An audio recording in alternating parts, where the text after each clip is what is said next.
इस वीडियो में दी गई तमाम मालूमात पब्लिक मकामात पर भी दस्तयाब हैं।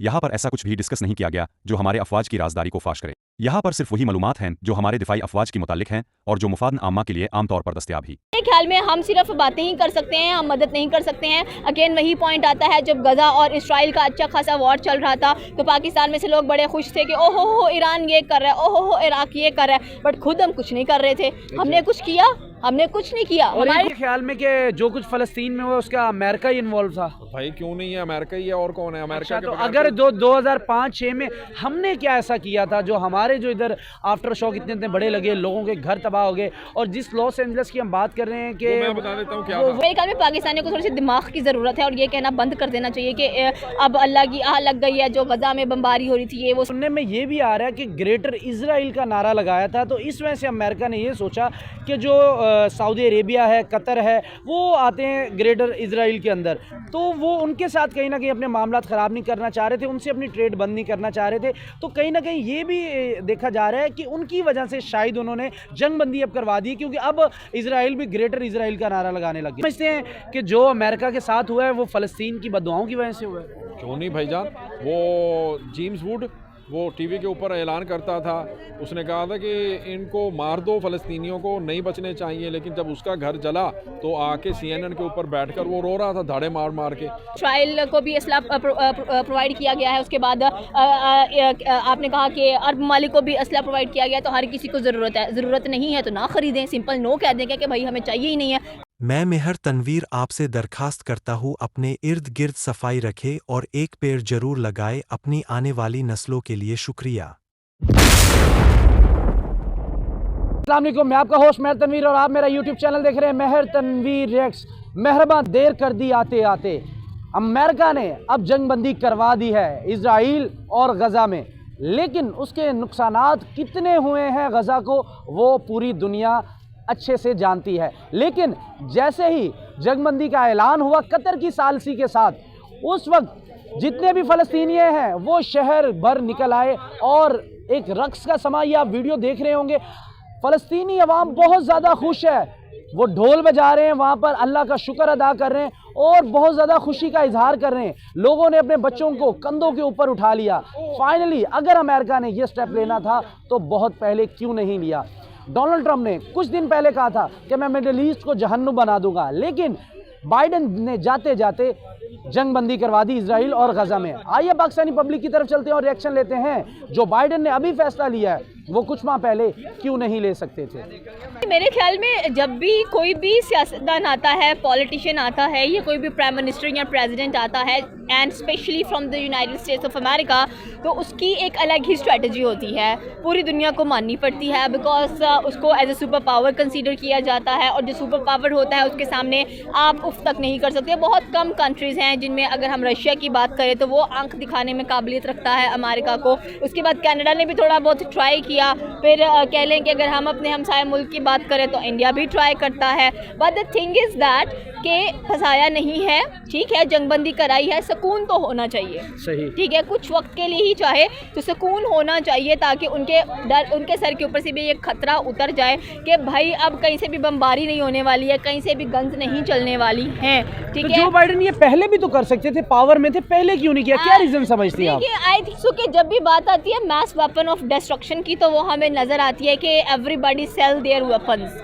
ठीक है, हर कोई अपना असला बेचना चाहता है, और जितनी कमाई आप असले से करते हो उतनी कमाई आप अपनी दूसरी चीज़ों से नहीं कर पाते हो, बिकॉज आजकल हर किसी की यही प्रायोरिटी है कि उसका डिफेंस सिस्टम बहुत स्ट्रॉन्ग होना चाहिए। अगर उसका डिफेंस सिस्टम स्ट्रॉन्ग नहीं है तो इट मीन्स कि आप सर्वाइव नहीं कर सकते। आप क्या समझती हैं अमेरिका ने अपने डिफेंस सिस्टम को चेक करने के लिए कहीं फ़लस्तीन को चूज़ नहीं किया?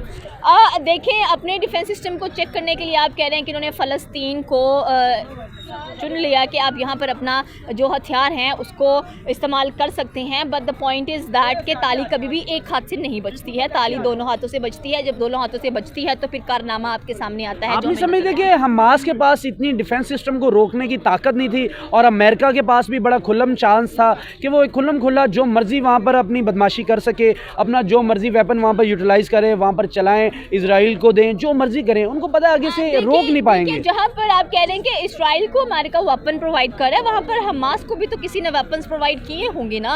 विदाउट वेपन्स तो आप लड़ नहीं ना सकते। प्रॉब्लम यहाँ पर पता है, वो ईरान ने खुलेआम कहा कि हम दे रहे हैं। देखें, अब वहाँ से ईरान सपोर्ट कर रहा है, वहाँ से अमेरिका सपोर्ट कर रहा है, तो जाहिर सी बात है जहाँ पर आपको लग रहा है कि यहाँ पर हमारी रिश्तेदारी मजबूत है, तो आप अपनी रिश्तेदारी को मजीद आगे बढ़ाएंगे या नहीं। ये तो आपके खानदान में भी चलती हैं चीजें कि जिसके पास पैसा होता है वो उसको सपोर्ट करने निकल जाता है। क्या ऐसा हो गया अब बाइडेन को क्या हो चुका है कि बाइडेन क्या कर रहा है? ये भी एक नई स्ट्रैटेजी है। अभी तक ट्रंप नहीं आए और ट्रंप एक ऐसा बंदा है जो कि प्रो अमेरिकन आपको नजर आता है, and he says always make the dollar again great, और फिर बात आती है मेक अमेरिका ग्रेट अगेन। जब ये बातें ट्रंप के माइंड में है तो आपको क्या लगता है कि वो अमेरिका को ग्रेट अगेन बनाने के लिए कुछ ऐसे नहीं कर सकते? ठीक है, वक्तन जंगबंदी की है, बट आई होप सो कि ये जंगबंदी काफी लॉन्ग टर्म जानी चाहिए। आपने समझती कि ग्रेट इजराइल का जो नारा लगाया नेतन्याहू ने, उसके अंदर सऊदी अरेबिया भी आ रहा था, अरब मुमालिक जितने भी वो भी आ रहे थे इजराइल ग्रेटर में, तो आप नहीं समझते कि अमेरिका जितना असला बारूद इजराइल को देता है उससे कई गुना ज़्यादा वो अरब ममालिक को देता है? आया कि एक छोटे से मुल्क के लिए आप नहीं समझती कि वो अरब ममालिक को नाराज़ नहीं करना चाह रहे थे अमेरिका वाले? देखिए, अगर अरब ममालिक की बात की जाए तो वो हमेशा सुनने में तो ये कि रोना रोते हैं कि मुसलमान कभी एक साथ नज़र नहीं आते हैं, ठीक है। तो फिर आप देख लें यहाँ से कि एक दूसरे को साथ जुट करने के लिए कुछ ना कुछ तो करना ही है। एज आई सेड कि America is a great power, और वो पावर हमें नज़र आती है। तो इसराइल, अगर आप कह रहे हैं कि वो एक छोटा सा मुल्क है, लेकिन वहाँ की सोच बहुत बड़ी नज़र आती है आपको, ठीक है। उनकी स्ट्रैटेजी बिल्डिंग, उनका अपने आप को कंट्रोल करने का वे, उनका दुनिया को रूल करने का वे, आई थिंक सो कि दैट दे आर अमेजिंग। आपने देखा होगा कि जिस तरह अभी तक राइट नाउ वो दुनिया पर राज कर रहे हैं। हाउ ये जो यूट्यूब आप यूज़ कर रहे हैं ना, इसका भी CEO, अगर इसकी मेजर पावर देखी जाए तो that belongs to the Israel. तो इजराइल के खिलाफ कोई जा नहीं सकता। एक सर्वे के मुताबिक $400 ट्रिलियन का जो असला फराम करता है अमेरिका इजराइल को, लेकिन $4000 ट्रिलियन का वो अरब ममालिक को करता है। तो आपको नहीं लगता इकॉनमी की भी बहुत ज़्यादा इसमें है कि अब अगर बार बार वो ग्रेटर इजराइल का नक्शा जारी करते थे तो उसमें सऊदी अरेबिया, कतर आते थे, लेकिन अमेरिका ने ये भी सोचा कि इनके साथ हमारी बड़ी ट्रेड है बाय से इजराइल से। देखिए, आपने वो कहावत तो सुनी होगी कि अगर क्या कहते हैं उसको, कि आई फॉरगॉट द कहावत, but the thing was that कि भाई पहले वही बात आती है कि अमेरिका किसी के साथ दुश्मनी करना नहीं चाहता है। वो चाहता है कि चाहे मुस्लिम ममालिक हैं, चाहे नॉन मुस्लिम ममालिक हैं, तो मैं उनके साथ दोस्ती बराबर की बढ़ाकर रखूँ, क्योंकि मुझे मेरा प्रॉफिट मिलना चाहिए। बाकी दुनिया भाड़ में जाए, मुझे कोई लेना देना नहीं है इसमें से कि भाई कितने मासूमों की खून बह रहा है, क्या हो रहा है, क्या नहीं हो रहा। बट राइट नाउ अगर देखा जाए तो भाई अगर इसराइल को भी असला प्रोवाइड किया गया है, उसके बाद आपने कहा कि अरब ममालिक को भी असला प्रोवाइड किया गया, तो हर किसी को ज़रूरत है। ज़रूरत नहीं है तो ना ख़रीदें, सिंपल नो कह देंगे कि भाई हमें चाहिए ही नहीं है। अपने मुल्क को खुद इतना बेनिफिशियल बना ले कि भैया आप अपने मुल्क में खुद ये चीज़ें बना सकते हैं। फाइनली एक सवाल, पाकिस्तान के अंदर ख़ास तौर पे और उम्मत मुसलमा के अंदर जब से लॉस एंजलिस में आग लगी है तो बहुत सारी खुशियां मनाई जा रही है। आप सोशल मीडिया उठा के देख लें, फेसबुक, यूट्यूब, टिकटॉक पे बहुत ज़्यादा है।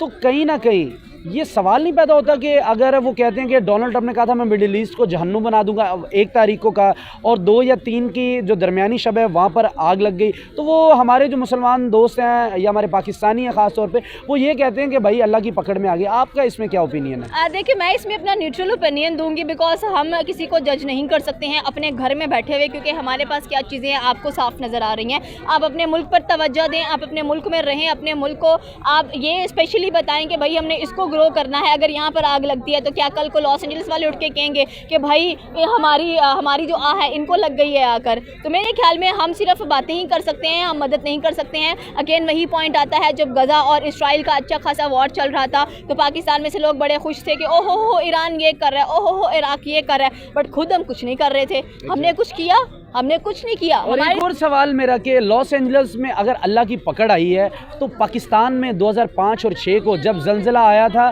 तो उस वक्त किसकी पकड़ आई थी? तो पाकिस्तानियों ने तो किसी के ऊपर हमले नहीं किए थे। पाकिस्तान ने तो किसी को तबाह नहीं किया। देखिए, 2005 का जो अर्थक्वेक आपने बात किया, वहाँ पर आई थिंक सो कि लॉस एंजलिस से ही एंजेलिना जोली आई थी आपको फंड देने के लिए। तो फिर तब आपने नहीं कहा कि उसका भी घर जल चुका है। एग्जैक्टली, कि हम भाई अल्लाह की पकड़ में आए हुए हैं, हमारे साथ ये सब सिस्टम्स हो रहे हैं। इट्स ऑल क्रैप, ऐसा सोचना नहीं चाहिए। पॉइंट इज दैट कि अगर लॉस एंजलिस कैलिफोर्निया की बात की जाए तो वैसे भी वहाँ पर हीट बहुत ज़्यादा आपको नज़र आएगी। सो ऑस्ट्रेलिया में आग लगी, उसके जंगलों में आग लगी, जो बहुत ज़्यादा वहाँ पर जो एनिमल्स थे उनको ये सब कुछ हुआ। तो मेरे ख्याल में पाकिस्तानियों को थोड़ी सी दिमाग की ज़रूरत है और ये कहना बंद कर देना चाहिए कि अब अल्लाह की आह लग गई है, जो गज़ा में बमबारी हो रही थी ये वो। और इजराइल के अंदर जंगबंदी करवा दी है जो बाइडन ने। कतर की सालिसी से ये काम हुआ है। आया कि ये बहुत पहले नहीं हो जाना चाहिए था। अब क्या समझते हैं, ऐसी क्या वजह है कि 20 जनवरी को जो बाइडन जा रहे हैं और जाते जाते वो जंगबंदी करवा गए?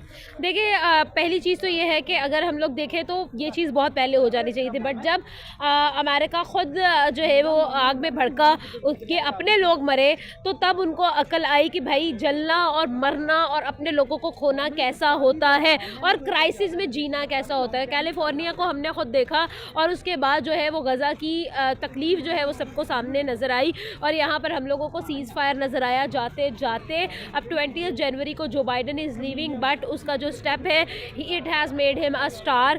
बट देखो अब इट इज़ टू लेट। अगर जो बाइडन पहले ये करवा लेते तो हो सकता था कि इलेक्शंस के अंदर हमें चेंज नज़र आता, बट नो प्रॉब्लम, देर आए दुरुस्त आए। At least it was a great decision by the जो बाइडन गवर्नमेंट एंड उन्होंने जो फैसला किया है वो मैं बहुत सराहती हूँ, हाईली अप्रिशिएटेड। और अगर दूसरी तरह देखा जाए तो डोनाल्ड ट्रंप की तरफ से जो बात की जा रही है कि वो मिडल ईस्ट को जहन्नुम बना देंगे और एनीथिंग, तो मैं ये ट्रंप से कहना चाहती हूँ दैट उन्होंने अपनी स्पीच में ये भी बोला था, I will make India US great again. तो ये ग्रेटनेस वाला जो फैक्टर है, सुपर पावर वाला जो फैक्टर है, ये तो अब ख़त्म हो गया है। Today's world does not believe in super power, today's world believe in technology.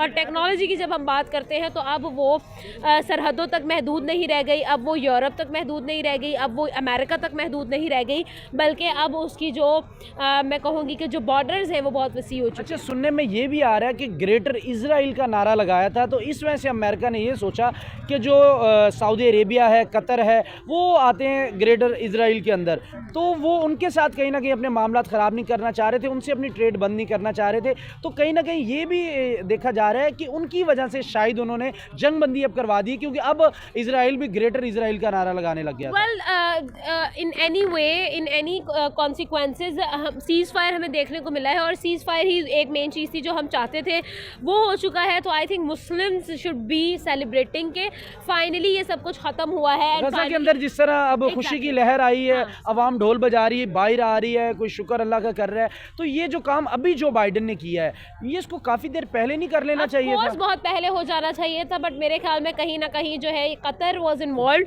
Qatar ने जो है इस चीज़ को पहले से इनिशिएट कर लेना चाहिए था और इस तरह की जो निगोसिएशन है ये बहुत पहले हो जानी चाहिए थी, जो कि बहुत बाद में जाकर हुई है।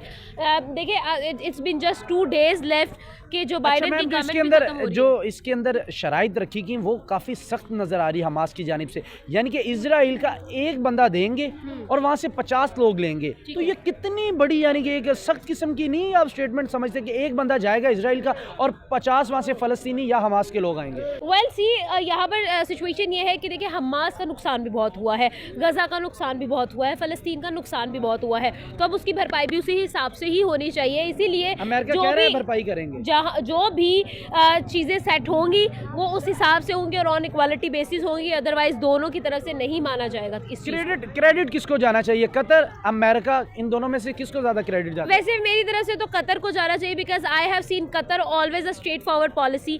और मैं तो क्योंकि अमेरिका मुझे कहीं ना कहीं हमेशा से एक बैक एंड पर बाइट करता हुआ नज़र आया है जितना मैंने स्टडी किया है, but Qatar is always straight forward policy और मेरे ख्याल में कतर को ही क्रेडिट जाता है, क्योंकि कितनी मुस्लिम कंट्रीज थी but they never stood up and Qatar was the one जिन्होंने स्टैंड लिया। फाइनली सवाल आपसे ये कि डोनाल्ड ट्रंप इस बाइडन के इस फैसले को आगे कंटिन्यू लेके चलेंगे या वो आकर कुछ अपना नया इसमें ऐड करेंगे? वेल, जो होना था हो चुका है। अगर डोनाल्ड ट्रंप ये करेंगे तो डोनाल्ड ट्रंप के ख़िलाफ़ बहुत सारी जो मुहिम्स है या बहुत सारी जो रेबेलियन जो तहरीकें हैं वो शुरू हो जाएंगी।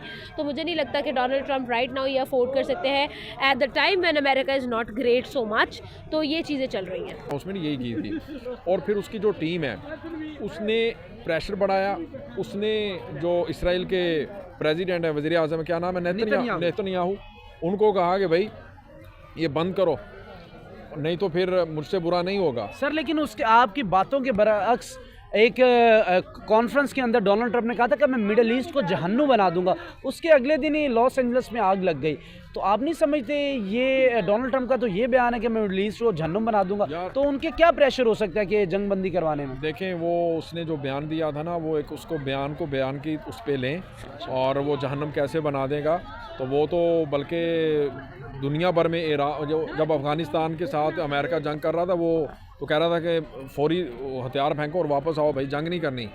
ठीक है, तो मेरे ख्याल में अगर जो बाइडन ने भी, चलें आपकी बात मान लेते हैं, जो बाइडन ने अगर ऐलान कर दिया जंगबंदी का, फंसाना क्यों है भाई, इतने लोग मरवा दिए, पीछे अब क्या रह गया था? तो मिडिल ईस्ट को उसके बरक्स फंसाने की इस वजह से बात कर रहा हूँ कि डोनाल्ड ट्रंप चंद दिन पहले ये कह चुके कि मैंने मिडिल ईस्ट को जहन्नुम बनाना है, और उसके बरक्स अभी बाइडन ये फैसला कर रहे हैं कि जंगबंदी होने जा रही है। तो देखें ना, फिर वो आपकी बात ठीक है, तो ये तो फिर वो खुद फंसेंगे, और वो तो अमन चाहता है, वो तो पीस चाहता है। अगर जो बाइडन ने ये ऐलान किया, बड़ा अच्छा मैं कहता हूँ ऐलान है, और फिर वाकई अगर आगे वो जंग शुरू करता है तो ट्रंप की कुत्तियाँ होनी है, फिर तो ट्रंप फंस जाएगा, टोटल फंस जाएगा ट्रंप। आप क्या समझते हैं कि ट्रंप का, आप जैसे देख रहे हैं उनके 5 साल पहले भी गुजरे हैं, और अब आने वाला टर्न्योर और उनकी जो स्पीच है इलेक्शन के दरमियान, आप क्या समझते हैं कि उस सारे सिनेरियो के अंदर डोनाल्ड ट्रंप आलमी सतह के ऊपर जंगबंदी रुकवाने जाएगा या मज़ीद जंग को बढ़ाने जाएगा? लॉस एंजल्स में जिस तरह से तबाही, कुदरत ने जिस तरह वहाँ पर अपना रंग दिखाए, निज़ाम देखा अपने कुदरत का, और उसके बाद वहाँ के जो लोकल हैं, शहरी हैं लॉस एंजल्स के, अमेरिका के, वो कह रहे हैं कि हमने दुनिया में आग लगाई, हमने फ़लस्तीन में आग लगाई, हमने अफ़गानिस्तान, शाम और दुनिया भर में, अमेरिका का हाथ होता है ना, और इसराइल तो उनका बच्चा है, वो कह रहा है कि हम अब लोगों के घरों को आग नहीं लगाएंगे, अगर हम लोगों के घरों को जलाएंगे तो फिर हमारे घर भी बच नहीं पाएंगे। एग्जैक्टली। तो इसलिए वो तो भाई अब तौबा कर रहे हैं, इस्तग़फ़ार कर रहे हैं और अपने गुनाहों की माफ़ी मांग रहे हैं, और कह रहे हैं कि हमारे जो प्रेसिडेंट हैं, कोई भी हो, जो बाइडन हो, ट्रंप हो, या कोई भी आने वाला हो, वो कभी भी इस तरह का स्टेप ना उठाए जिससे लोगों के घर जलें। आप नहीं समझते कि आप ये समझते हैं कि जो अमेरिका के साथ हुआ है वो फ़लस्तीन की बददुआओं की वजह से हुआ है? क्यों नहीं भाईजान, वो जेम्स वुड वो टीवी के ऊपर ऐलान करता था, उसने कहा था कि इनको मार दो, फ़लस्तीनियों को नहीं बचने चाहिए, लेकिन जब उसका घर जला तो आके CNN के ऊपर बैठकर वो रो रहा था धाड़े मार मार के। क्यों? जब उसके घर आग लगी तो उसको देखें, रब एक रब की ज़ात है, एक इंसान है, इंसान जालिम कब तक बनेगा?